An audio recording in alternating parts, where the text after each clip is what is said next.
Local chess players are looking to make their mark and their next move in an upcoming chess competition. Cordisco's Chess Center is hosting the 7th annual Francis Cordisco Memorial Chess Tournament. The final round of the two-week tournament takes place this Sunday at 308 Shenango Street in Binghamton. The championship series will feature two sections, Open and Reserve, with 3 prize winners in each section. You must be a member of the U.S. Chess Federation to participate. The 7th annual Broome County Chess Championship began today in Binghamton. The tournament usually includes 8 to 15 participants from around the area, and this year 3 local chess experts are participating.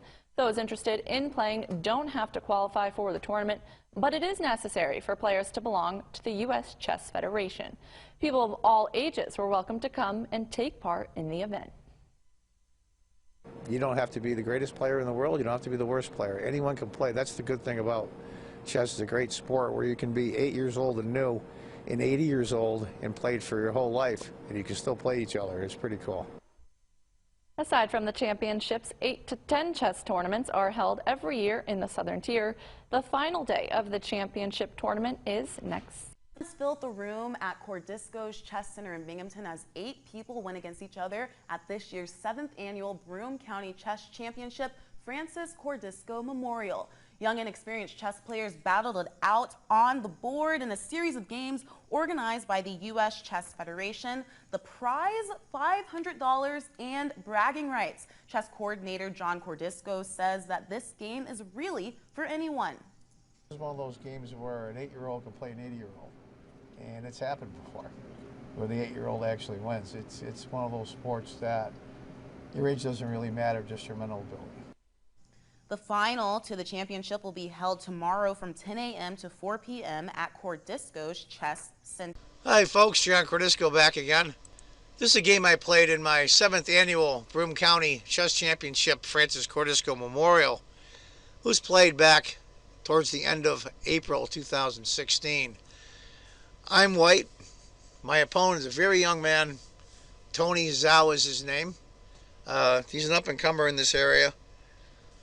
This is a game I want to illustrate, especially you younger players out there. When I mean young, I mean under 13, under 14, even some of the higher teen kids. When they're playing in chess tournaments, you gotta have patience. You have to have patience. This isn't Blitz. We're not playing online in Blitz. To give you an idea, the time controls, it was game 75, where each side has 75 minutes. And there's a 5-second delay on each move as well. And I was trying to coach this kid because I want to come back and play in my tournaments because I think he's going to do really well. He's probably 1,500 now. If he continues at this rate, he'll be over 1,800 very soon, within a year, year and a half. And I was trying to help him out before the game, even after. But in this game here, white plays very well, and I am black, and I play poorly. And this is what happens when you don't stop and think. You get no extra points for moving fast. You get 0 points. So let's get to it. Zhou is black, or excuse me, is white, and I'm black. I play my usual Scandinavian. Let's go through it here. Typical Scandinavian stuff. Bishop, bishop, and castles. Okay. Small advantage for white. Got a pretty good center, but this is typical Scandinavian stuff. Bishop e3. Rook e8. Queen to d2. The usual. Try to trade off the dark squared bishops. This is where I start going off a little bit. I should have just went knight to c6. Instead, I'd be a little fancy. My idea was put the knight there and then pawn here. If he pushes pawn up, then this square is open, and I'm okay. He just castles. I go knight to g4, going after the dark squared bishop. H, knight. Knight takes. Queen takes. I should just go e5. Not a problem. Absolutely no problem at all. Go after his center. Instead, I go bishop h6. Not the worst move in the world, but not the best either. Now Tony's moving quickly. He's moving. I doubt if he takes 30 seconds to move. And we're on move 12. He moves the king. Makes perfect sense. Get out of the diagonal. Here. I still should go e5. Still should go e5. Or knight to b6, one of the two. I get this cockamamie idea and go knight to f8. What a crappy move that is on my part. Now, I will say up front, full disclosure, as they say, I've always had this mental block against... I'm 59 years old, to give you an idea. I've always had this mental block against playing against a younger person. Because I don't know how strong they are. And it's intimidating that some of these younger people are very good. And it's a great thing that they're good, but it's tough. And I really don't know why I do that. And I've been doing it for years. And I try to do the best I can to get out of it. Now, I've been playing well this tournament. Now, f4, to guard his knight. Totally off the hook here. Totally off the hook. I should have went bishop f5 check. Develop my piece with a tempo. For some reason, I go c6. I don't know what the hell I was thinking. I guess to keep his knight out of here. I'm seeing these ghosts. And he moves immediately h4. Now, I got to stop this lunacy. So what do I do here? Bishop g7 probably. Just back off the bishop. Bishop f5 again with tempo. I decided to go f6. What a crappy, crappy move. If I had gone queen to d6 instead, after h5, a bishop takes, pawn takes. Yeah, white still sits good, but much better than what I had. After f6, he moves the knight here. Then I finally go bishop f5. Now, right now on the computer, it's a 2-point advantage for white already.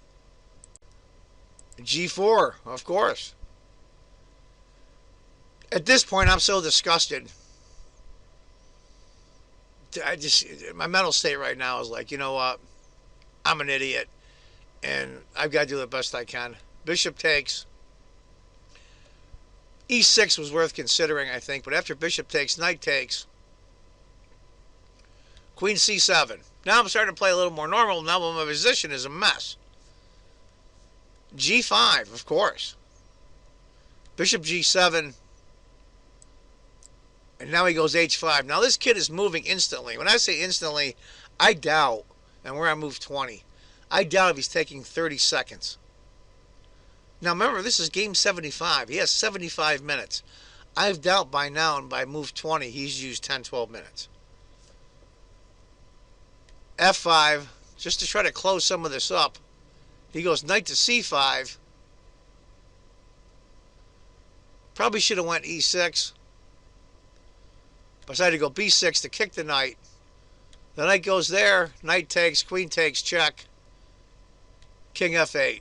Now at this point, I'm so embarrassed that I can't even begin to even tell you. It's an over 3-point advantage for white. It's resignable. But the kid doesn't think. He's moving too quickly. He plays pawn takes. I play pawn takes. He goes rook h7. Mistake. Mistake. And if he had thought about this and took his time, there's several moves that are better. Queen takes g6 for one. A much better move. c5, bishop f3, any of those. He's playing blitz. He moves the rook there. Right now, it's a tiny advantage for white. His advantage is basically shrunk. To give you an idea, if he went c5, after queen to c8, queen takes, and I'm doomed. But after rook h7, I get the queen out of there. Basically, the game is even now. He's blown his advantage completely. He goes queen to e3. This is where I screw up. Rook a to d8, just simple development. Get your rook into play. I decide that I want to move my king up, move the rook over to get rid of his. I go king to f7. Now I'm back on the hook again. Now it's over a 3-point advantage again. c5 is the move. Again, he moves too quickly. He sees, oh, I'm going to double up here. So, of course, I go rook to h8. He has to take. I take. Queen goes back to e3. Right now, it's my advantage. Not much of one. Less than a pawn, but I was down by 3.5 points. Now I'm ahead by 2/3 of a pawn. Him moving too quickly completely destroyed his advantage. Queen to e6. He decides to trade queens. Get my king up towards the center. Bishop f3. And I'll show you at the very end the mistake. Rook. Bishop takes. King. He moves the bishop. I take. He takes. I go e6. That bishop can't get out now. So he has to open it up with d5. I push the pawn through. And he goes b3. Right now it's an even game. Even game.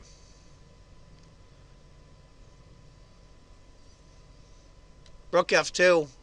Now I'm looking at pawn pushes. Trying to trick him a little bit with his bishop coming down, this rook coming over. Doesn't have a dark squared bishop. So he goes rook to c1. And I go e4. I'm threatening mate. And 2. Check. King goes over. Rook takes, discover, check, and mate. He has to guard that. And I go e3. I'm pushing right through now. His bishop is pretty much stuck. Bishop h5 and the game is a draw. This is where the young man is moving so quickly now. But what happens is he touches his king. And then he let go of his king because he's moving too fast. And I said, you touched your king. You have to move it. And he looked at me like teary-eyed and said, but that loses. I said, I know. And he has to move his king. And the only legal spot to move your king is c1. And it's rook f1 mate. It's a tough life lesson for the kid. But some of you younger guys out there, some of you newer players, take heart. This is what happens in games. Take your time. You do not get any points at all for moving quickly or saving your time. The time is given to you for a reason. Use it. And I hope that's a good lesson for Tony, because he's a good kid. And those of you out there that are young or new to chess, don't move too quickly. So there you have it. One of the games from the Broome County Championship 2016, Francis Cordisco Memorial. Hope you enjoyed it. I hope you enjoyed the lesson as well. And as I always say, if you think chess is just a game, you're not playing it right. Take care, folks. Bye-bye.